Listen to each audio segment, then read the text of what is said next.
Everybody. तो आज की इस वीडियो में हम डिस्कस करेंगे प्रश्न बैंक को, जो कि हमारी कक्षा 12वीं इतिहास की रहेगी, कक्षा 12वीं इतिहास 2020-21 की। तो आज इसके क्वेश्चन आंसर को हम सॉल्व करने वाले हैं। अभी तक हमने हमारा अध्याय 1, अध्याय 2, अध्याय 3, अध्याय 4 और साथ ही अध्याय 6 कंप्लीट कर लिया है। उसके साथ जो हमारा अध्याय 7 विजयनगर साम्राज्य है, इसको भी कंप्लीट कर लिया है। अगर आप इन चैप्टर्स के वीडियो देखना चाहते हैं तो लिंक डिस्क्रिप्शन बॉक्स में है, आप वहाँ जाकर इन्हें वॉच कर सकते हैं। चलिए आज हम देखने वाले हैं हमारे अध्याय 9 को, जिसका नेम है जिसका नेम है शासक और विभिन्न इतिवृत्त। तो इसके क्वेश्चन आंसर को आज हम देखने वाले हैं, जिसमें सबसे पहले हमारे सामने है रिक्त स्थानों की पूर्ति कीजिए। सो फर्स्ट क्वेश्चन है इसका, मुगल कालीन चित्रकला के काल में चरमोत्कर्ष पर थी। तो किसके काल में? तो राइट आंसर रहेगा जहांगीर के काल में चरमोत्कर्ष पर थी। सो ये इसका राइट आंसर रहेगा। उसके बाद नेक्स्ट क्वेश्चन है हमारा, रजनामा के नाम से रिक्त स्थान ग्रंथ का फारसी अनुवाद किया था। तो किस ग्रंथ का? तो महाभारत का। महाभारत को ही फारसी में क्या कहते हैं? रजनामा। तो इसका राइट आंसर रहेगा महाभारत। उसके बाद नेक्स्ट क्वेश्चन है हमारे सामने, नस्त तिलक की पसंदीदा शैली थी, यानी कि नस्त तिलक किसकी पसंदीदा शैली थी? तो अकबर की पसंदीदा शैली नस्त तिलक थी। तो राइट आंसर अकबर रहेगा। उसके बाद नेक्स्ट क्वेश्चन है, सुलह ए कुल के आदर्श को ने बढ़ावा दिया था। किसने बढ़ावा दिया था? तो इसके आदर्श को भी अकबर ने ही बढ़ावा दिया था। तो राइट आंसर अकबर रहेगा। उसके बाद नेक्स्ट क्वेश्चन है हमारे सामने, आयन ए अकबरी का लेखक था, कौन था? तो इसका लेखक था अबुल फजल, जिसने आयन ए अकबरी को लिखा था। तो राइट आंसर रहेगा अबुल फजल। उसके बाद नेक्स्ट क्वेश्चन है हमारे सामने, सत्य असत्य। तो चलिए इनको देख लेते हैं। फर्स्ट है इसमें, मुगल काल में झरोका दर्शन की शुरुआत बाबर ने की थी। तो इसका आएगा असत्य, क्योंकि झरोका दर्शन की शुरुआत तो अकबर ने की थी। तो राइट आंसर रहेगा असत्य। उसके बाद नेक्स्ट क्वेश्चन है, अकबर ने फतेहपुर सिकरी को अपनी राजधानी बनाया था। तो इसका आएगा सत्य। हाँ, अकबर ने फतेहपुर सिकरी को अपनी राजधानी बनाया था। उसके बाद थर्ड क्वेश्चन है हमारे सामने, बुलंद दरवाजा फतेहपुर सिकरी में स्थित है। तो इसका भी आएगा सत्य। हाँ, यह वहीं स्थित है। उसके बाद नेक्स्ट क्वेश्चन है, गुलबदन बेगम ने हुमायूंनामा की रचना की थी। तो इसका भी आएगा सत्य। हाँ। उसके बाद अगला क्वेश्चन है हमारे सामने, मुगल तुर्की शासक तैमूर के वंशज थे। तो ये भी राइट आंसर रहेगा। तो इसका भी रहेगा सत्य। तो हमारे सत्य सत्य कंप्लीट होते हैं। चलिए अब हमारे लघुत्तरीय प्रश्नों को देखते हैं, जो कि 3 अंक की है, जिसमें सबसे पहला क्वेश्चन है, झरोका दर्शन क्या था? तो चलिए इसके आंसर को देख लेते हैं। सो फ्रेंड, जैसा कि आप स्क्रीन पर देख सकते हैं, झरोका दर्शन, बादशाह अपने दिन की शुरुआत सूर्योदय के समय कुछ व्यक्तिगत धार्मिक प्रथाओं से करता है। इसके बाद वह पूर्व की ओर मुंह किए एक छोटे से छज्जे अर्थात झरोके में आता है। इसके नीचे लोगों की भीड़, सैनिक, व्यापारी, किसान, औरतें बादशाह की झलक के लिए इंतजार करते हैं, और इसी को क्या कहते हैं? झरोका दर्शन। तो झरोका दर्शन की इस प्रथा का उद्देश्य शाही सत्ता का प्रतिपादन करना है, यानी कि शाही सत्ता को प्रदर्शित करना। और मुगल काल में झरोका दर्शन की शुरुआत अकबर ने की थी। तो ये आपको इसका आंसर लिखना है, तो आप इसका स्क्रीनशॉट ले लीजिए। चलिए अपने नेक्स्ट क्वेश्चन को देख लेते हैं। सो फ्रेंड, जैसा कि आप देख सकते हैं स्क्रीन पर, हमारा नेक्स्ट क्वेश्चन है, तख्त ए ताऊस का संक्षिप्त में विवरण दीजिए। तो चलिए इसके आंसर को भी वॉच कर लेते हैं। सो फ्रेंड, जैसा कि आप स्क्रीन पर देख सकते हैं, तख्त ए ताऊस यह रतन जड़ित मशहूर सिंहासन है, जिसे मुगल बादशाह शाहजहां ने बनवाया था। इसे मयूर सिंहासन के नाम से भी जाना जाता है, यानी कि जिस मयूर सिंहासन की बात की जाती है उसे ही तख्त ए ताऊस कहते हैं। इसका नामकरण मयूर सिंहासन के रूप में इसलिए हुआ क्योंकि इसके पिछले हिस्से में 2 नाचते हुए मोर दिखाए गए थे। उसके बाद आगे, इसकी साज सज्जा में 86 लाख रुपए के रत्न तथा बहुमूल्य पत्थर व 1 लाख तोला सोना से की गई थी। इसकी जो साज सज्जा है इस सिंहासन को, और इस सिंहासन की साज सज्जा में 7 वर्ष लग गए थे।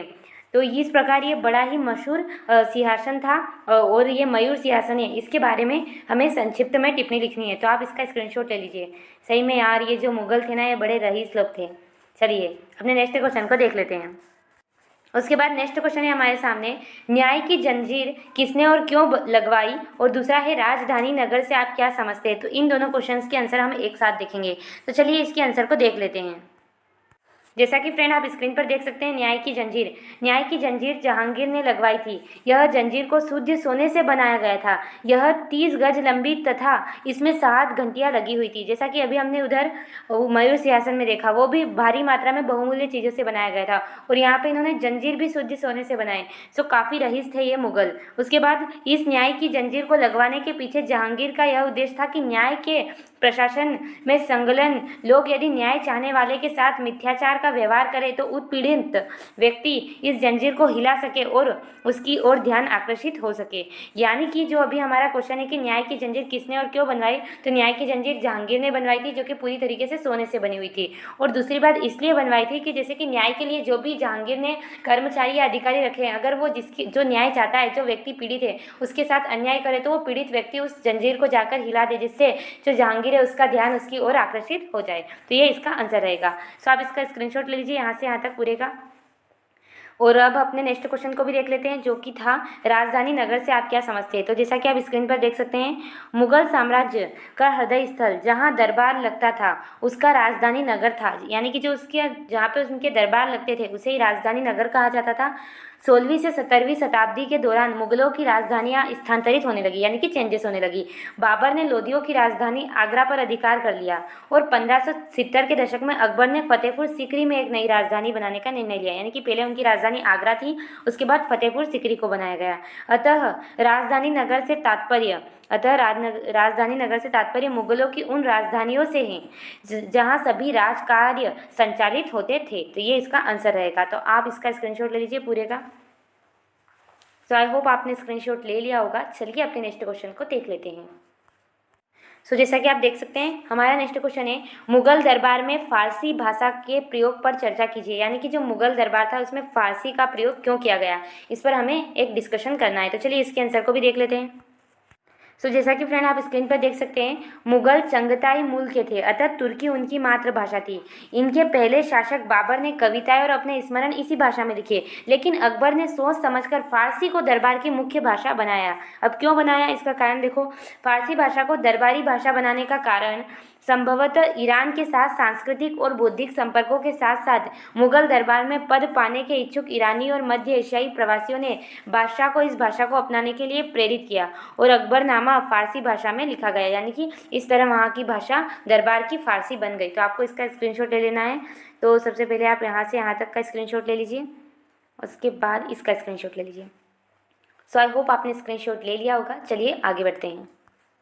सो जैसा कि फ्रेंड आप देख सकते हैं, हमारे 3 अंक के प्रश्न कंप्लीट हो चुके हैं। अब हम अपने 5 अंक के क्वेश्चंस के आंसर को देखेंगे, जिसमें फर्स्ट क्वेश्चन है हमारा, मुगल बादशाह द्वारा रचित इतिवृत्त क्यों तैयार करवाए गए। यानी कि मुगल बादशाह द्वारा जो इतिवृत्त है वो क्यों तैयार करवाए गए थे। तो चलिए इसके आंसर को देखते हैं। सो फ्रेंड जैसा कि आप स्क्रीन पर देख सकते हैं, सबसे पहले हमें बताना है कि इतिवृत्त है क्या। तो मुगल राज्यों ने दरबारी इतिहासकारों को विवरण के लेखन का कार्य सौंपा। इन विवरणों में बादशाह के समय की घटनाओं का लेखा जोखा दिया गया। इन लेख को ही इतिवृत्त कहा जाता है। उसके बाद इन इतिवृत्त को लिखवाने के पीछे के उद्देश्य क्या थे। तो मुगल बादशाह द्वारा इतिवृत्त तैयार करवाने के निम्नलिखित उद्देश्य थे। पहला, मुगल बादशाह द्वारा तैयार करवाए गए इतिवृत्त साम्राज्य और उसके दरबार के अध्ययन के लिए महत्वपूर्ण स्रोत है। दूसरा, ये इतिवृत्त इस साम्राज्य के अंतर्गत आने वाले सभी लोगों के सामने एक प्रभुत्व राज्य के दर्शन की प्रायोजना के उद्देश्य से लिखे गए। उसके साथ ही इन इतिवृत्तों का उद्देश्य उन लोगों को जिन्होंने मुगल शासन का विरोध किया यह बताना भी था कि उनके सारे विरोधों का असफल होना नियत है। साथ ही इन इतिवृत्तों का उद्देश्य यह भी है कि भावी पीढ़ियों के लिए उनके शासन का विवरण उपलब्ध रहे। और एक और इसका उद्देश्य, इन इतिवृत्तों का उद्देश्य उन आशयों को संप्रेषित करना है जिन्हें मुगल शासक अपने क्षेत्र में लागू करना चाहते थे।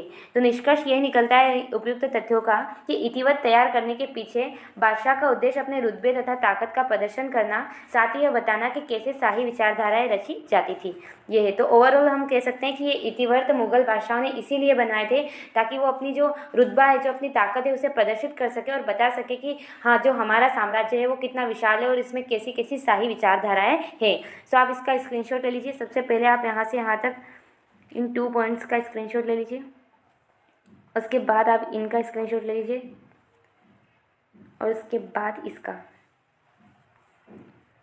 सो आई होप आपने स्क्रीनशॉट ले लिया होगा। चलिए अपने नेक्स्ट क्वेश्चन को देख लेते हैं।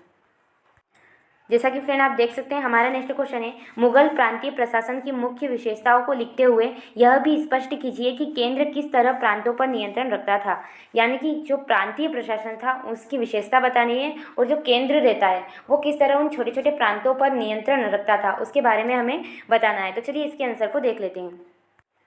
जैसा कि आप देख सकते हैं, मुगलों ने प्रशासनिक सुविधा के लिए साम्राज्य का विभाजन विभिन्न प्रांतों अर्थात सूबों में कर दिया। प्रांतीय शासन व्यवस्था का स्वरूप केंद्रीय शासन व्यवस्था के स्वरूप की भांति ही था। मुगलों की प्रांतीय शासन व्यवस्था की प्रमुख अधिकारी निम्नलिखित है। सबसे पहले आएगा हमारा सूबेदार। तो प्रत्येक प्रांत एक मुख्य अधिकारी नियुक्त करता था जिसे सूबेदार कहा जाता था। तो बस आपको इतना ही लिखना है। आप चाहे तो ये लिख सकते हैं कि सूबेदार की नियुक्ति सम्राट अपनी इच्छा अनुसार करता था।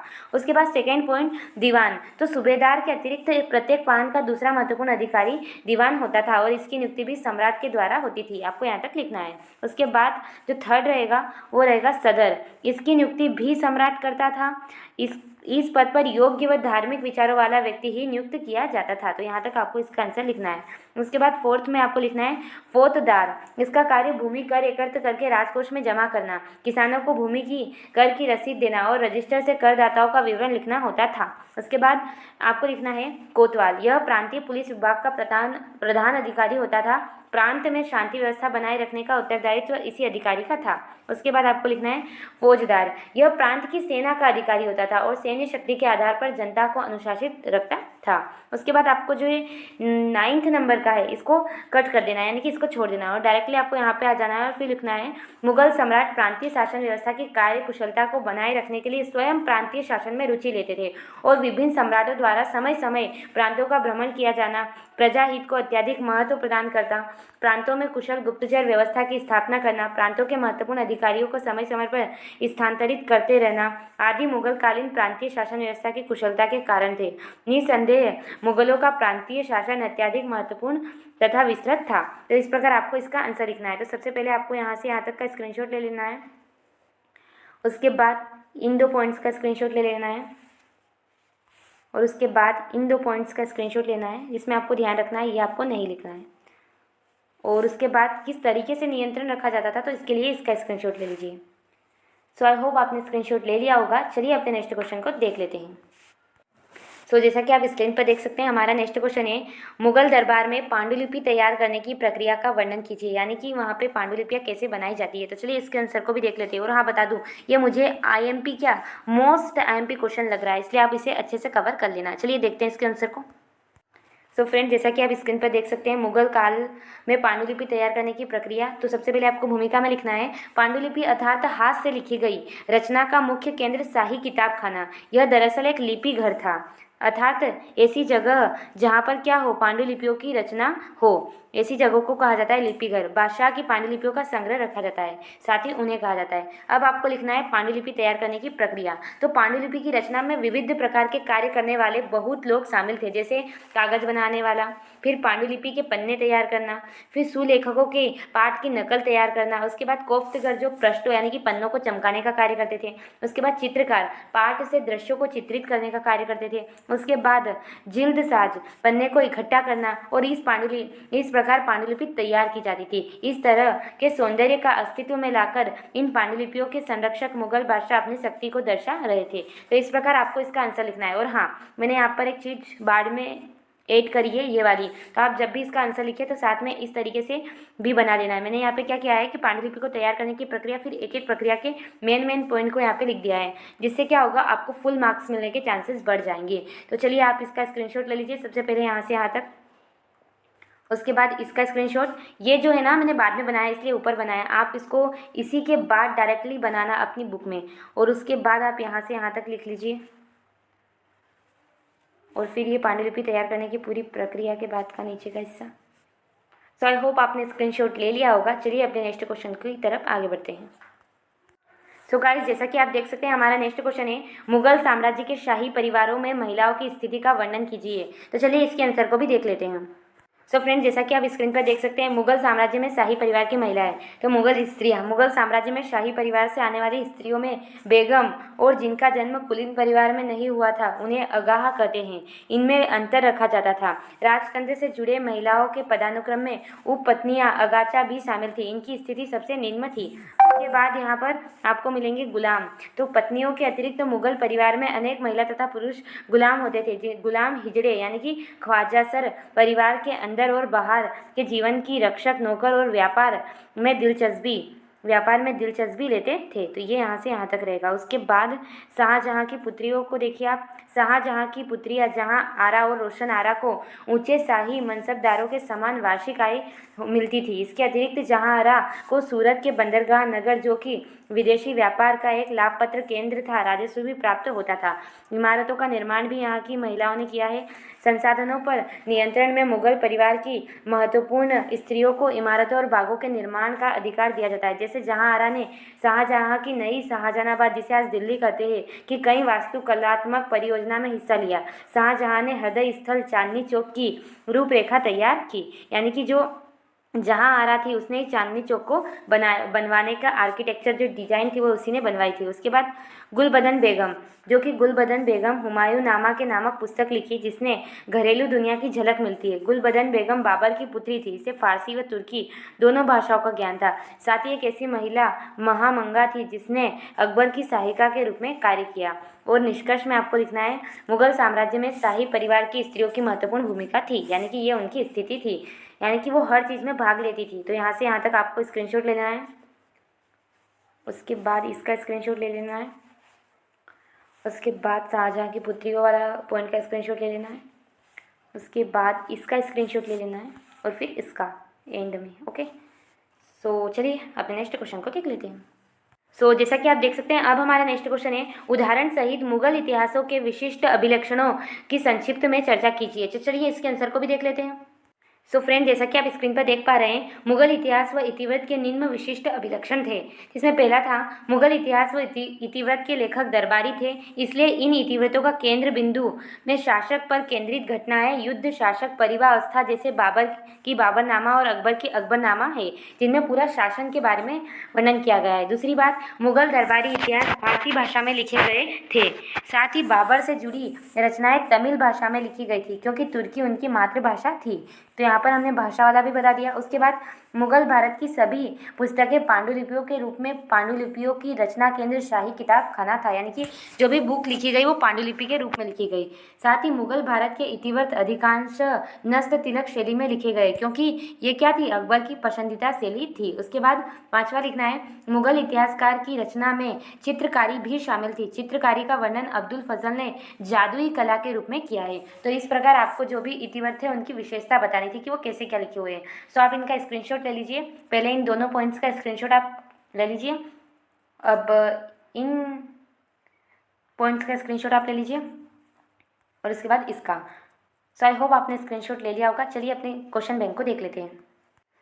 फ्रेंड्स, जैसा कि आप देख सकते हैं, हमारे 5 अंकीय क्वेश्चन और 3 अंकीय क्वेश्चन दोनों कंप्लीट हो चुके हैं। साथ ही हमारे जो 1 मार्क्स के थे वो भी कंप्लीट हो चुके हैं। इस प्रकार हमारा जो 9th चैप्टर है वो भी कंप्लीट हो चुका है। अब हमारे सिर्फ 3 चैप्टर ही बचे हैं, क्योंकि बाकी के चैप्टर रिड्यूस हुए हैं। तो उनके वीडियो भी मैं आपको जल्द उपलब्ध कराऊंगी। अगर इस वीडियो से आपकी कोई भी हेल्प हुई तो प्लीज़ वीडियो को लाइक कर देना, शेयर कर देना and subscribe this channel. Thanks for watching this video. धन्यवाद।